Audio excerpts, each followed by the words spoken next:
कारण सरकारच्या बाजूनेच मी होतो, त्यामुळे चुकीच्या पद्धतीची ही कलमं टाकलेली आहेत। ही कलमं भारतीय जनता पार्टीच्या आदेशाने माझ्यावर कलमं आलेली आहेत। त्याला मी काय घाबरत नाही, त्याला काही भीक घालत नाही। जे काय व्हायचं ते होऊ द्या। माझ्या कार्यकर्त्यांना मारलं मी ऐकून घेणार का? नाही घेणार। माझ्यासमोर एखाद्या पत्रकाराला मारलं मी ऐकून घेणार का? नाही घेणार। शेवटी एक कार्यकर्ता जागा होतो। चुकीच्या पद्धतीने जिथं काम दिसतं तिथे एक कार्यकर्ता म्हणून बोलतो आणि त्यावेळेस तो जी प्रसंग उद्भवतो त्यावेळेला ती रिॲक्शन होती। ती काय जाणून बुजून रिॲक्शन नव्हती।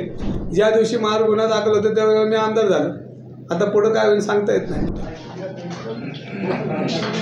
जनरल बॉडीचा ठराव तुम्ही रन करा या आयुक्तांना पत्र दिलं होतं आम्ही। त्याच्यामध्ये आयुक्तांना स्वतःला पत्र दिलं होतं। दत्ता भैरवान बी स्वतः उपस्थित होतो। मागच्या महिन्यामध्ये सुनील कांबळेंनी एका पोलीस कर्मचाऱ्याला थोबाडीत मारली होती। तो सगळा व्हिडिओ होता, तुम्ही तिथं होता, त्याच्यावर काय कारवाई झाली का? त्याला जोडून एक प्रश्न असा आहे की तुमच्या शिवीगाळ केल्याचा व्हिडिओ व्हायरल तुम्ही शिवीगाळ केल्याचा व्हिडिओ व्हायरल होतोय। मागच्या महिन्यात दिलीप कांबळेंनी एक पोलीस कर्मचाऱ्याच्या कानशिलात लगावली। पुण्यातले दोन्ही आमदारांचं हे कृत्य जे आहे ते राजकारणाची प्रतिमा मलिन करते असं वाटत नाही? बघा, आता त्या दिवशी सुनील कांबळेंनी एकाला मारलं नाही, 2 लोकांना त्या ठिकाणी मारलं। राष्ट्रवादीच्या एका डॉक्टर सेलच्या डॉक्टरांच्या 2 कानं खाली वाजवले, मी तिथं होतो। आणि त्यानंतर पोलीस बंदोबस्त होता, त्याच्या कानफाडात मारले डायरेक्ट आणि कानफाडात मारल्यानंतर कुठल्याही भारतीय जनता पार्टीच्या एकाही नेत्याने निषेध केला नाही। एक आपण बघितलं असेल, 1 वर्षापूर्वी बालगंधर्व रंगमतीमध्ये वैशाली नागोडे ज्या आमच्या 2 तालुक्याच्या अध्यक्ष आहेत, महिला अध्यक्ष राष्ट्रवादीच्या, त्यांना कानफाडीत मारताना आपल्याकडे फोटो आहेत, तेव्हा बी निषेध केला नाही। महिलांना मारलं त्यांनी। त्याच्यामध्ये जे आरोपी होते त्यांना अटकसुद्धा नाही केली। त्यांच्यावर कलमं कुठली टाकली? किरकोळ टाकली। बरोबर हा विषय।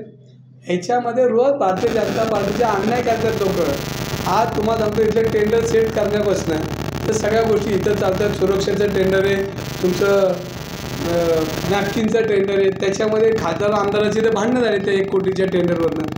तुम्ही तुमच्याकडे आलं का नाही काय माहीत नाही, मग यांची टेंडरवरनं इथं भांडणं असतात। आज महानगरपालिकेमध्ये 2 वर्ष होऊन गेलं, महानगरपालिका सगळे नगरसेवक नाही आहेत, तरी आपल्याकडे टेंडर ब कडं निघायची पद्धत अजून रन चालली।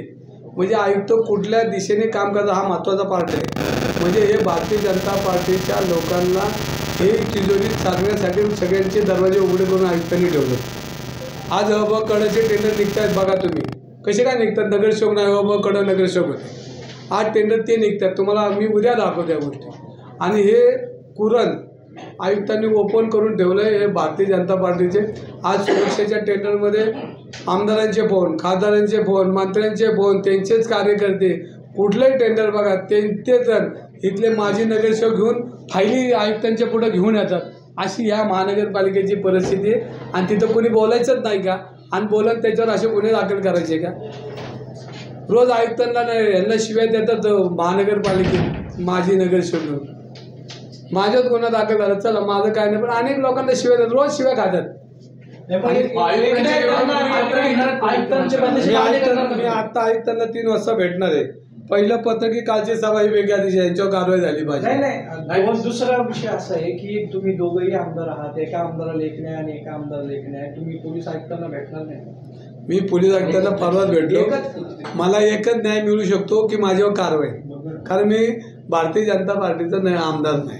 माझ्यावर कारवाई होणार हे सिद्ध झालेलं होतं। मी परवाच सांगितलं की माझ्यावर कारवाई होणार आहे। शेवटी कार्यकर्त्याचा उद्रेक होतो आणि ज्या पद्धतीनं बेकायदेशीर काम करत असताना आपण त्याला अडवलं पाहिजे। आणि त्या ठिकाणी बेकायदेशीर काम नव्हतं, त्याला कान पडत होते पोलिसांची सनसनीत, त्याचं काय नाही, त्याला माफ आहे, मला माफ नाही। म्हणजे दंगेकारांना सगळी भाजप घाबरली असं म्हणायचं? ती पहिलीच घाबरली, ती काय आज नाही, नवीन नाही घाबरली। तुम्ही निवडणुकीत बघितली, सगळीच घाबरली।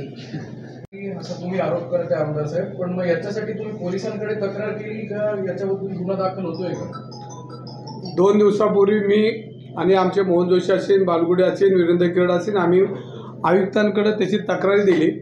नुसती तक्रार दिली की पत्रकाराला मारहाण करणारे फोटो बी दिलेत, कार्यकर्त्यांना मारहाण करणारे फोटो बी दिलेत। आणि मला अडवायचा तर प्रश्नच येत नाही। मला ज्या पद्धतीने अडवलं ती पद्धत लोकशाहीला घातक आहे। एक लोकप्रतिनिधी, एक आमदार या नात्याने त्यांनी मला आज सोडवायला पाहतं। मला माझ्या घरी गेल्यानंतर मला पत्र आलं होतं की तुम्ही या कार्यक्रमाला या, आणि माझ्याकडे ते पत्र बी आहे। आणि ह्या पद्धतीने त्यांना कुणी अधिकार दिले मला अडवायचे हे त्यांना मला माहीत नाही।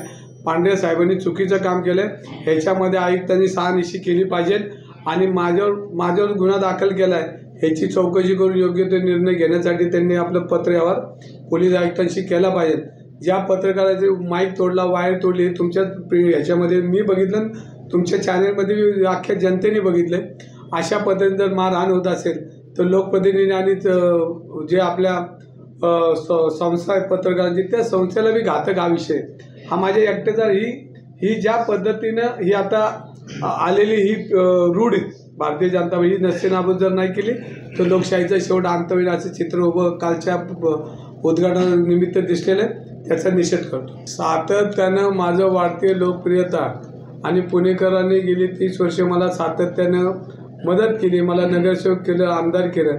भविष्यामध्ये मला अजून काहीतरी देतील ही त्यांना भीती वाटते. म्हणून माझ्यावर जे आत्ता गुन्हे आहेत हे सगळे आंदोलनाचे गुन्हे आहेत. ते प्रत्येक वेळेला राजकीय गुन्हे करून 353वर नेलेले आहेत. कालची शिवी काय 353 हा होत नाही. एखादी शिवी दिली तर त्याची नोटीस दिली जाते, त्याच्यावर गुन्हा दाखल नाही होत 353चा.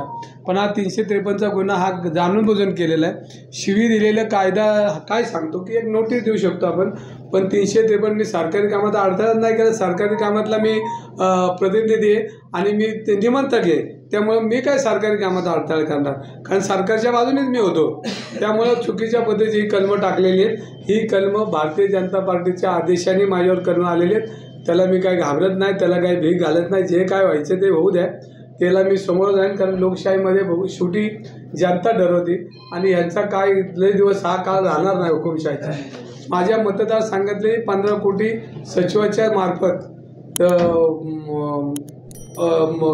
चंद्रकांत पाटलांनी काढून नेले आणि शिवाजीनगरला 5 कोटी दिले, पर्वतीला 10 कोटी दिले.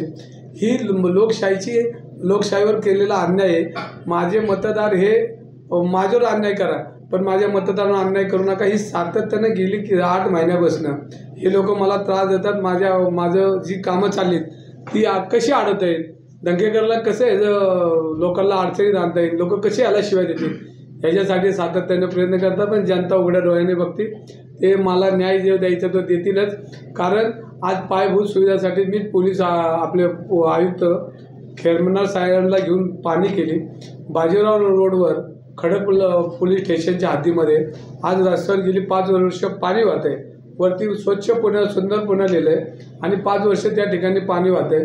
ह्याची पाणी सगळे आम्ही केली. पण सातत्याने जनतेसाठी मी अधिकाऱ्यांशी भांडलो तर ती तात्पुरती भांडणं असतात. तो एक राग असतो, पण ते काय आमची काय दुश्मनी नाही. माझी त्यांच्याबरोबर दुश्मनी आहे, त्यांची माझ्याबरोबर नाही.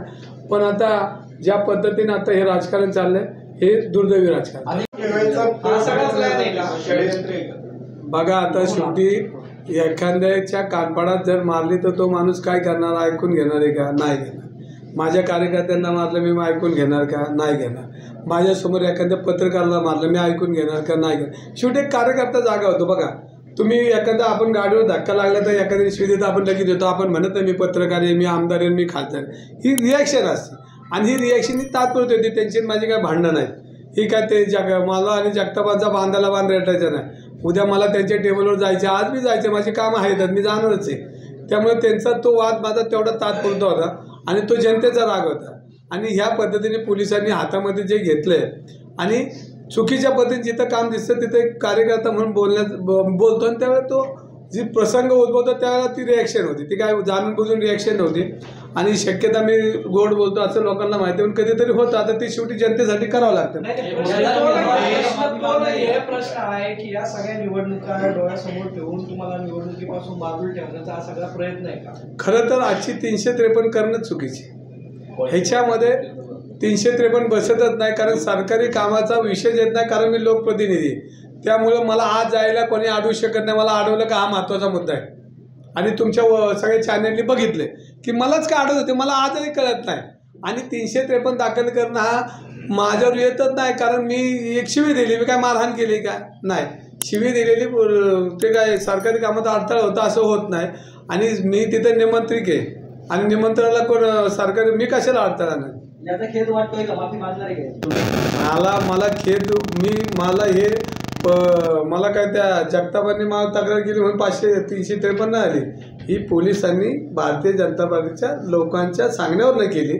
त्यामुळे मला खेद वाटत नाही, मला त्याचा आनंद वाटतो, मी स्वागत करतो. त्यांनी माझ्यावर काय करू द्या, मी त्याला समोर जायला तयार आहे. त्यांना ज्या ज्या त्यांच्या संशयाला ज्या ज्या माझ्यावर ते आक्रमक करणार आहेत तर त्याला मी पूर्वी 30 वर्षापासून समर्थ आहे. माझा लढा कायमच चालू आहे. मला अनेक लोकांनी ह्याच्या मागच्या भारतीय जनता पार्टीच्या लोकांनी त्रास दिला आणि आजही देतात, तर मी सक्षम आहे. कारण शेवटी पुणेकरांनी मला माझ्या पाठीवर हात वर्षानुवर्ष ठेवलं आहे. ज्या दिवशी माझ्यावर गुन्हा दाखल होतो त्यावेळेला मी आमदार झालो. आता पुढं काय होईल सांगता येत नाही. शेवटी लोकांना माहिती आहे की मी जनतेसाठी मांडतो. कोण पत्रकाराला मारले, पहिलं पोलिसांवर गुन्हा होऊ द्या, मग मी माफी मागतो.